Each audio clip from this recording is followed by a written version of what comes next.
Hello, everybody in the Midlife Makeover Secret Group. Sorry, we're a couple of minutes late. As always, the technical issues of making sure the Wi-Fi starts at the right time mean that we might be a couple of minutes behind.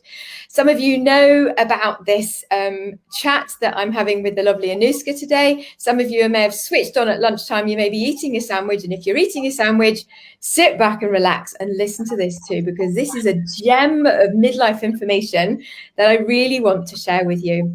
So I'm really pleased to introduce Annouska, who I met via a networking group that I'm part of, the Athena Network.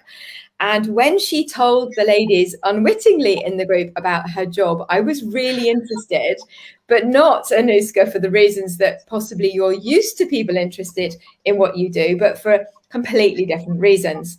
So the Midlife Makeover is designed to be a place to enrich and empower people's lives as they enter this midlife. So whether that's through nutrition or exercise, whether it's changing your makeup, getting confidence about your clothes. Obviously, I have my specialist areas, but one of the areas that I'm really interested in is this lack of confidence that people often have.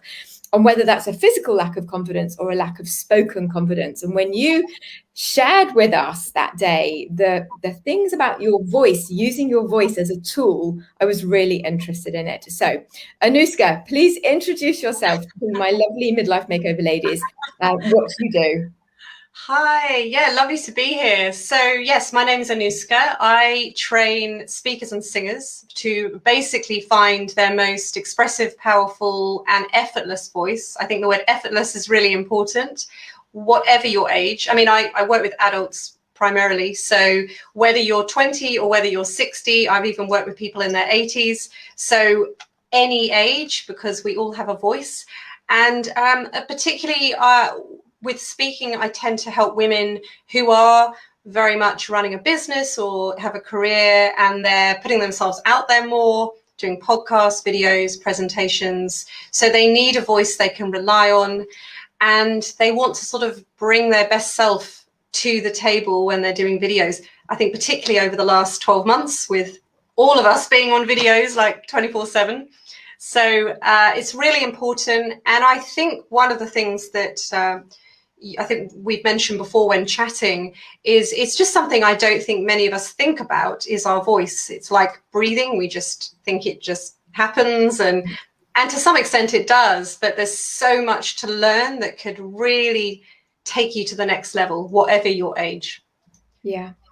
So what I did was over the last couple of days when I've been talking to people, whether it was coaching or whatever, I've said that this is happening and I've asked people, have you got any questions that you'd like me to put to you? And of course, people have always got questions. And so I've collated it down to 4 of them because they kind of enmesh the range of different questions we come up. And I hope you don't mind me putting you completely on the spot here. I'm sharing these questions with you because I'm sure that you will actually have the answers to these. So the first one was from a lady who is in fact a coach. She speaks all day in her job as a coach. And she says that by the end of the day, she often thinks she's getting a sore throat, but actually wakes up the next morning and it's completely gone. And so presumably she's in a situation where she's projecting her voice. Maybe on Zoom, that's not quite so much. But if she's going back at it in person, and actually as somebody who used to be a first aid trainer, I used to be up on, a stage with, 20 to 100 people in front of me, and I had to use my voice all day. And I remember getting that sort of situation too. So sore voice from teaching, any advice? Okay, in 30 seconds or less. So, first things first, I would say if you are using your voice all day long, you must warm your voice up every morning. And that's the first thing that when I work with any client, no speakers seem to warm their voice up, which always is mind-boggling to me, because you wouldn't go for a big run and not warm your body up or do a big gym session. So you have to start to see the voice as a muscle in the body, just like any other muscle. We want to warm it up and we want to cool it down. So you can do like a 30-second, and I can show you quickly. And I know this was something that we used in the session, was this magical straw. It's just, honestly, it will be your best friend as a speaker if you're talking all day. So essentially, it can be any straw, and there's lots of metal and wooden and all sorts of sort of eco-friendly straws out there now. And essentially, all you want to do for sort of 30 seconds each morning before you start your day is just do some very simple glides through the straw. I'm going to sound like a clanger now. Want to have a go? That's it. Michelle, I hope you're watching this and you've got your straw out because this is your question. Okay. That's it. So the idea really is to go sort of as low and as high as you can. And just go up and down, down and up. There's no right or wrong to this. It's really just moving the voice around. Really, really important, particularly if you start, quite early in the morning and you're doing meetings quite early or whatever.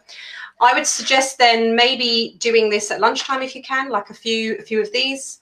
And then a similar thing to cool the voice down at the end of the day. So what the straw does is it really puts the voice into a really nice balance. The voice is essentially a balance of air and muscle. And what we tend to do when the voice is overused and we don't really know what we're doing, we tend to press into the voice, which tires it. That's when you start to get the sore throat. So this will kind of help to unpress the voice at the end of the day. But it really has to be like cleaning your teeth, something you do every day, just as part of your routine. And just a couple of seconds, minutes, so I can do my ooze fairly quickly. 30 seconds, a minute. I mean, it doesn't need to be long. It doesn't need to be long. The most important thing really is that you do it correctly. And by that, I mean, make sure the lips are sealing the straw. So you haven't got, air escaping. Yeah, so the air is literally only going through the straw. And what we're doing is we're taking the pressure away from the larynx and we're pushing the sound sort of through the straw. Yeah. And another thing too is you go up in your voice. Try not to track with your body as you go up because a lot of people go. So you want to think forward more than up, which sounds kind of weird. But again, when we reach, we're putting a lot of tension through the larynx. That may actually help answer. So, Michelle, that was your question. And then I took Tina's question next, which is slightly related, although we've got perhaps the menopause and midlife bit coming in here. So Tina's got a new job. And within her new job, she has to do many more presentations, which clearly she's anxious about, even if she knows her subject area. And she said that when she first starts talking, her voice is really shaky. So even if she's trying to be confident, her voice is sort of undermining this confidence that she's trying to put on. Yes. There. So again, I mean, make sure you do a warm up first of all. I can't really stress this enough. Another thing maybe to do is some exercises just to release the throat a little bit. And depending on where you are, I mean, I guess everyone's at home at the moment, so you could just do this with the camera off. So something like a simple yawn is really good for opening the throat, because what tends to happen when we're stressed. Yawn. Yeah, I know it's not. So a really big yawn, also what we call a stifled yawn, so where you keep the mouth closed but you'll feel the back of the throat really open, because one of the first things to go when we get anxious is the throat starts to shut and tense, and that is going to affect the voice. So you could do a few yawns. Another thing you might like to do is say the word ha, but as quietly as you can. So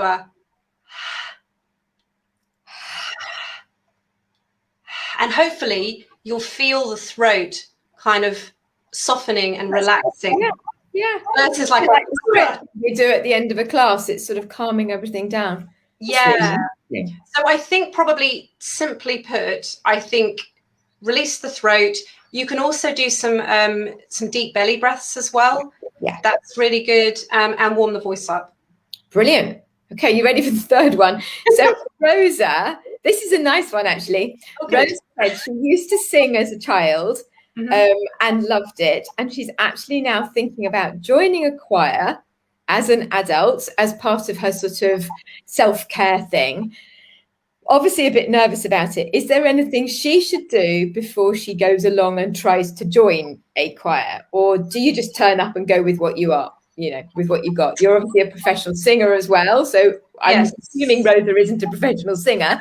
She's doing this for recreational purposes. Anything you want to say to her? Yeah, look, I would, I guess, do a bit of research on, because not all choirs are equal, and I'm not dissing any choirs out there, but if you are completely new to it, make sure that they are able to kind of help you with your voice. And because some choirs, they assume a certain level of skill. And so for example, I've heard this, many of my clients, they've been in professional choirs and they don't really warm the voice up. They just expect you to go in and start singing straight away. Right. So I would make sure that whatever choir you join, they're used to working with beginners. Yeah. They can help you with your voice. They can help you warm up. And there are many, many choirs out there, so I'm sure you won't have a problem. Yeah. But I think that's the most important thing, because often I find with choirs, again, and this is just my own experience, it's all about trying to get a particular sound versus the individual singer and what that person needs. So I ended up working privately with many people in choirs for that reason. But I would say there's plenty of choirs out there, many that would be perfect for a beginner. Yeah. So I have long said that, in fact, I think singing is the next sort of fitness craze, not professional singing, but I think it's so good for us on so many different levels. Totally. Even your pelvic floor, your relaxation, your mindfulness, being part of a community. I think it's got a lot about being in a choir. So I think, Rosa, get looking for that right choir. And it's very athletic singing too. So you do the heart rate, you do get, And then this one from Claire. Mum, you sound so old. And I don't think Mum's talking about, I don't think it's the content of what Mum is saying that she's sounding so old. There is definitely, isn't there, the sound of somebody who is older, their voice. We can tell if we're talking to somebody on the phone, we can roughly gauge their age. I don't want to sound old before my time. Anything that Claire and anybody else can do about that to keep our voice sounding young and, I don't know, vibrant and zesty and interesting. What can we do about that? Well, I'm going to be like a broken record, but first of all, I just want to say, so basically as we age, so as we age, the muscles in our voice atrophy like they do in the rest of the body. Our pitch lowers as women. So men's pitch tends to rise, women's pitch lowers. And that's why elderly often sound the same, whether they're male or female, because the pitches end up being very similar. So your voice will drop as you age, just naturally. So it's almost like we do want to keep it healthy. I would say if it's something that you are really serious about, I'm going to be a broken record, keep your voice warmed up, but also maybe go and look into doing some voice training, because like going to the gym, you almost want sort of weights for the voice to keep the muscles kind of healthy. And it doesn't have to be crazy, it doesn't have to be singing opera, but it could be just some singing in your pastime or joining a choir to keep the muscles active, because that's what it's really about. The muscles will atrophy if you don't use them. And so therefore, do you think, are there people who are very old with very young sounding voices because they've used their voice properly all their life? Yeah. Okay. Absolutely. I mean, there are people out there who, you listen to them and you're like, oh, and equally the reverse is true too. People in their 20s or 30s, if they've been heavy smokers and drinkers, you can hear it in the voice. Yes. So, you are a wealth of information. Those questions weren't too difficult. I think it's interesting because they all do have a theme to them, don't they? And well, as far as you're concerned, the answer is all along a theme, and that's about looking after this tool that we've got and making sure it stays as young as it can be by working it in a certain way. That's right. Anuska, what sort of work do you do? How can you help people? What might you be able to do for somebody who is particularly looking for that confidence boost for going and giving presentations or things like that? How would you help that sort of person?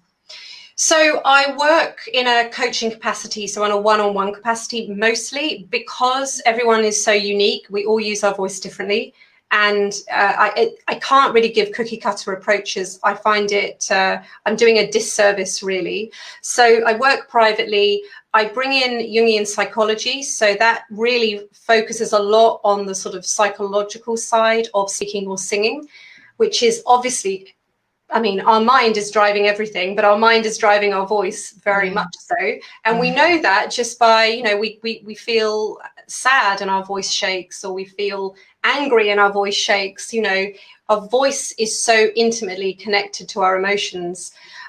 So that's a big part. I guess, help people find the optimal version of their voice, the strongest, the most powerful, the most expressive. So it doesn't matter how old you are. It doesn't matter whether you've had no training before. If you're prepared to do the work, I can help you. And it is a fine motor skill, so it does require consistency of practice. So it is daily. And everyone's like, oh, I don't want to do it daily, but it's worth it if you want a voice that's going to sound young as you age. And do what you want to do and get the message across that you want to get across. That's right. And I think more and more women are running businesses into their sort of well beyond their menopause, you know, perimenopause, menopausal years. So we want a really strong, healthy, vibrant voice. Doesn't matter how old we are. Fantastic. Well, certainly food for thought for everybody watching this and people who are watching it on catch up. I learned an awful lot the first time I spoke to you, and I've learned even more now because we've brought it back to sort of my world, if you like. And I really appreciate you giving up your time and sharing this with us. Thank you so much. If it's okay with you, Annouska, I will give people your details so they can follow you on social media or get in contact with you or whatever. Fantastic. And if anybody's got any burning questions, pop me a message and I'll forward it to Annouska and perhaps you can answer that way. Thank you so much. To answer questions, Fantastic. Thank you very much for coming, and I look forward to catching up with you soon. Okay. Take care. Take care. Bye.